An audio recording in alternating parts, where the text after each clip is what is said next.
comprehensive campaigns, capital campaigns, capacity campaigns.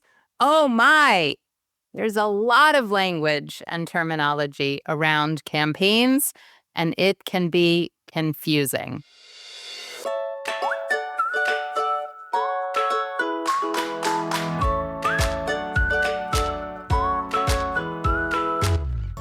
Welcome to All About Capital Campaigns, a podcast that provides fuel for your nonprofit's growth. Each week, Amy Eisenstein and Andrea Kihlstedt, co-founders of Capital Campaign Pro, provide practical tips about raising more money for your nonprofit organization. Here are your hosts, Amy and Andrea.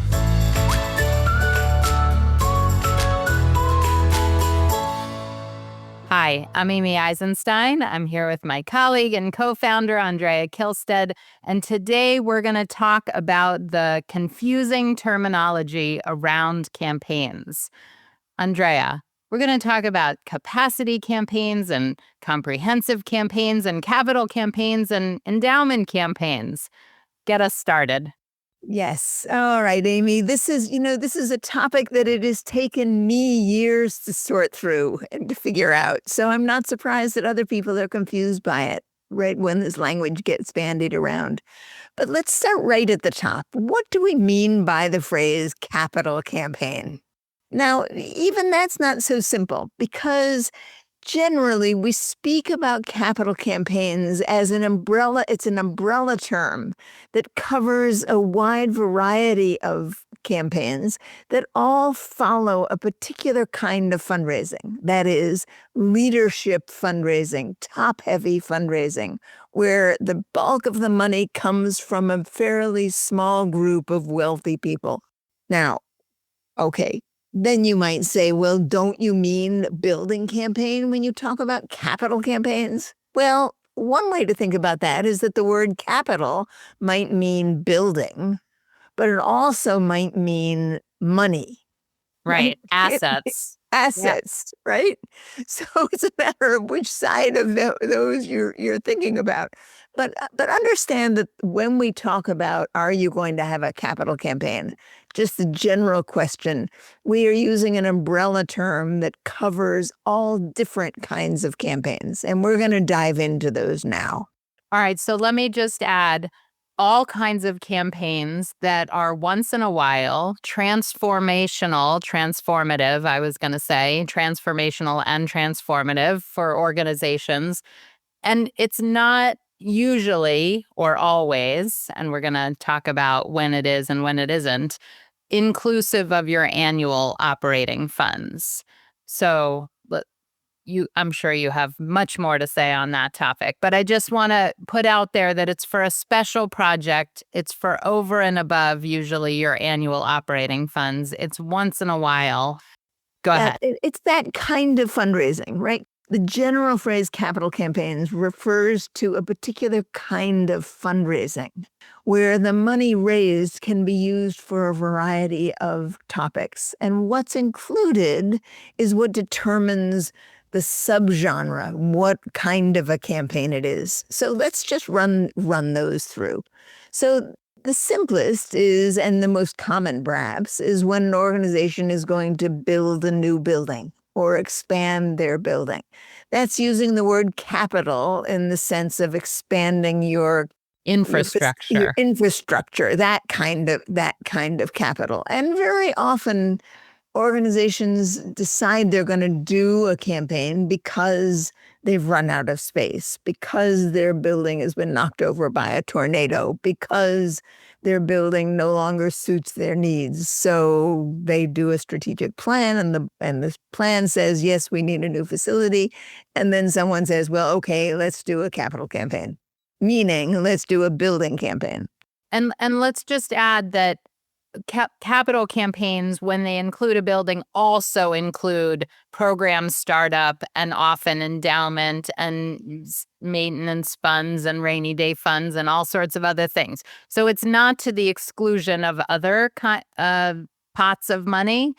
It's not just the building itself that you're raising money for in a capital campaign. Lots of things are often included. I get that question a lot. Yeah, well, and what I was going to say is that often it starts by people thinking that they need a new building. And then they say, well, what else might we tuck into this campaign, right? What else might we include? So the kinds of things that are put into this campaign generally grows and increases. And that's when we start using the terminology differently. So when we have a building campaign and a combined with program funds, let's say for a growth in your program over the next 3 years, combined with maybe money for your endowment, we often call those combined campaigns, right? It is a capital campaign in the broad sense, but it is a combined campaign in the sense that you have put together several things that are all going to be counted in your campaign goal. And that's, in some sense, if you were to look for the right language for this, you would say this is all stuff that increases your capacity.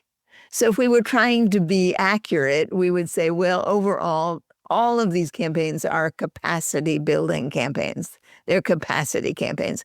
And if I were to create the language from scratch, that's probably the language I'd use.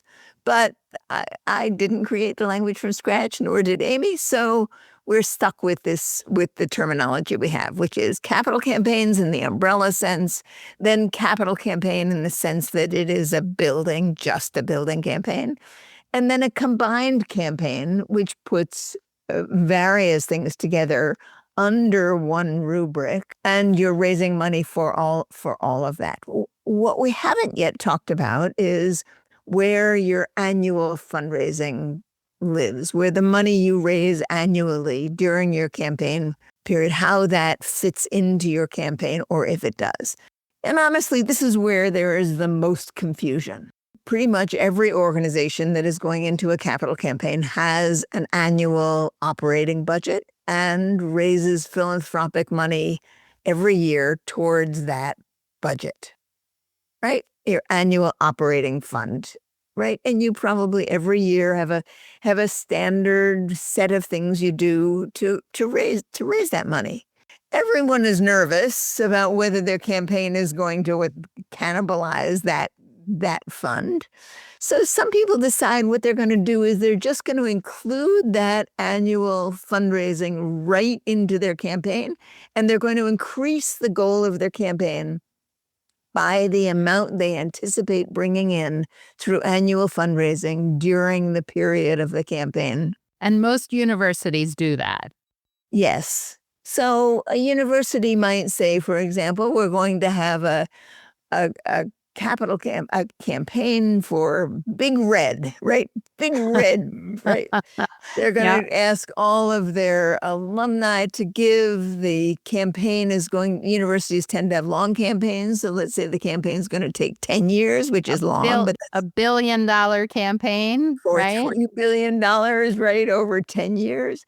And what they do is that they add all of the money that they're going to bring in over those 10 years, including annual fund, which is going to go up year by year by year. And they add all of that money, and then they add it to their campaign goal, which also includes some buildings and some new program support and some endowment.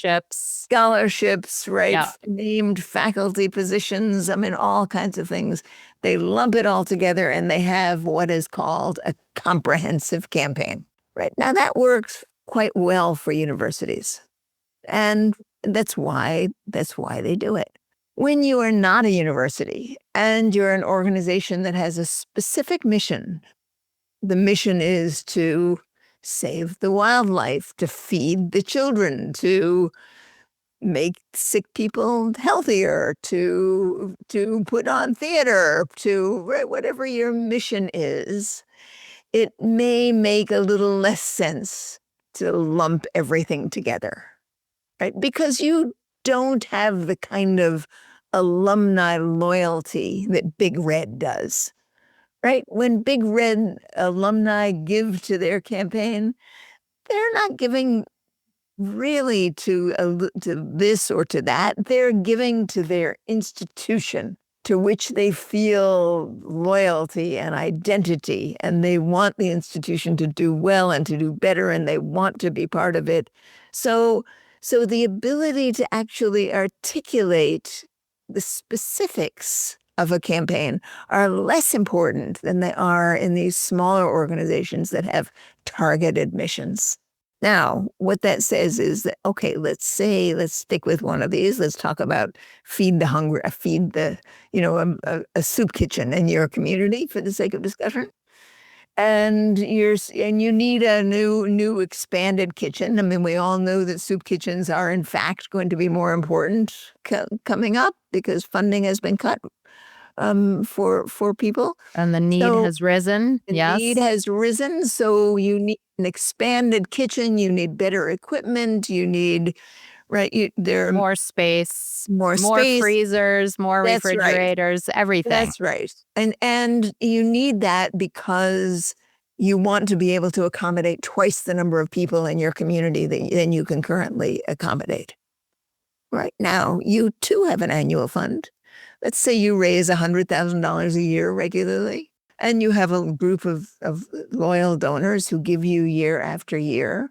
But you want to go back in your campaign, you're going to go back to those donors and you're going to ask them for significantly higher gifts to expand your facilities so that they can do more. For you, it probably doesn't make sense to lump the annual fund into your campaign. You want to still keep going back to those donors year after year after year, and you want to be asking them for a special gift to do something that is going to make a big difference, a big specific difference in their community. You are probably going to want to do a combined campaign that's going to include the renovations to your kitchen, new equipment, perhaps new programming, perhaps additional staff for your 2 or 3 years of growth, perhaps endowment so you can support the facility for the future. But your annual fundraising is going to be separate. So you're not going to have a comprehensive campaign. You're going to have a combined campaign, and you're going to keep your annual funding going year after year, just like you always do. And one of the important reasons to keep it separate is because it really helps clarify things for donors. You can explain to them that you need, first and foremost, them to continue their ongoing annual support to feed the community, the people in the community, as they always have, as you always have.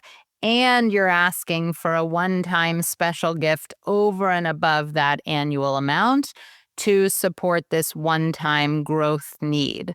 And so it's very clear to you at the organization and to your donors and the community what you're doing with the money, what you're asking for, what the ongoing needs are.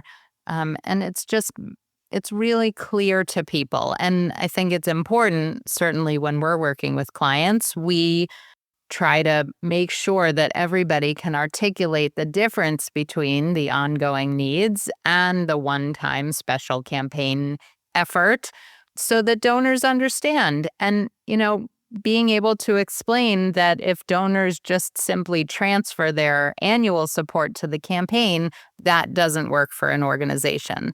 We often use an analogy of a house, right? When you need a new roof, you can't stop buying groceries or paying the electric bill or paying, your sanitation. Those are the annual operating needs of your house. And you still need to put a roof on. And so that's sort of a good analogy to use with board members or donors who are questioning, why can't they just switch their giving from one to the other? It doesn't work that way. Yeah, and people, as I said, people do worry about losing their annual operating funds, their philanthropic funds during a campaign. We actually see just the opposite. We see that when an organization is in campaign mode and they're doing a great job of communicating with their donors, and they are talking to their donors about both their annual gift and their campaign gift, that the donors are perfectly happy to continue and even increase their annual gift during the campaign. That we see that again and again, that annual fundraising actually goes up during the campaign period and not down. And the very same donors give 2 gifts, often at great multiples of what they usually give with an annual in their annual fundraising. And here's why. Here's one of many reasons why. You're clarifying your outreach, you're increasing your communication, you're articulating better, there's more activity, there's better branding and outreach. There's just more communication, more events, more activities during various stages and parts of a campaign. And so people are often confused about why the annual fund would go up during a campaign when you're already asking your donors to give significantly increased gifts. But that's why there's buzz. People are talking about your organization. You're out in the community more. You're talking to more people. So that's why we often see an increase in the annual fund in addition to the campaign dollars that come in. Amy, let me see if I can clarify where people usually get confused. The question is not whether you can talk to your donors about both annual and capital gifts. You do and can and should be talking to those donors about both kinds of gifts. The question is whether you include the amount of money you're going to raise in your annual fund in your campaign goal, or whether you keep the goals separate. And that's what confuses people. In a university-style comprehensive campaign, everything is included in these great big campaign goals.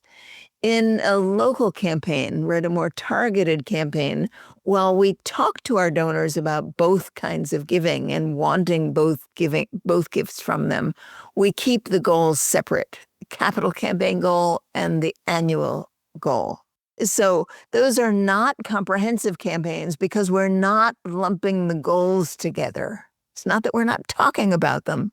It's that just we're not including the annual fundraising in our campaign goal. Excellent. Important differences, because when you're talking about a campaign with your board members early on with your leadership team, there is a lot of confusion around capacity campaigns. Are we doing a capital campaign? Are we doing a comprehensive campaign? And so clarifying the language, establishing what you're doing and how you're going to be talking about it, I think is important upfront. So feel free to share this podcast with your team, send it to your board chair, your leadership team, your executive director. Andrea, I think you're putting a clear framework around how to think about these massive fundraising efforts is so important. And I appreciate once again you sharing your wisdom with us. So, thanks, Amy. All right. Thanks for listening, and we'll see you next time.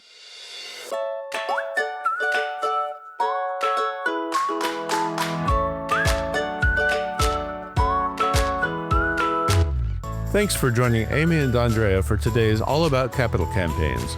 To learn more about them and their work with organizations like yours, visit capitalcampaignpro.com, where you'll find all the help you'll need for your campaign. And please subscribe, then rate and review us on your favorite podcasting platform. Thank you.